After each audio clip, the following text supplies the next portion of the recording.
দোষ তো এটাই মাছের, ওই যে আছে আছে চ্যাংয়ের বাচ্চা।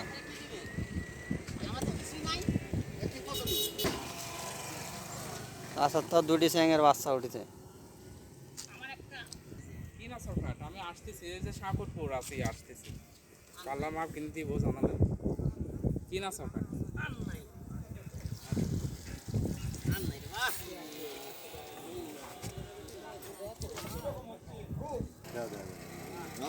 খুব পড়াপড়ি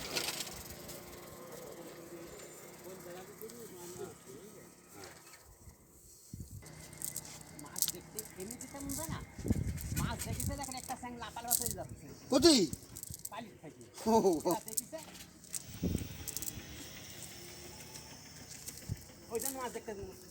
এই তো দেখলো না, যেই দেখুক তাহলে মাছটা পড়ে গেছে, ধরতে হবে নি?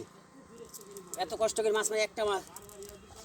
তবে আপনার ওখানকার ইয়াটা ভালো, আপনি যে জায়গাত মারলেন তো ওই জায়গার একটা নীতি ভালো আছে, মাছ না ওঠা হয় না।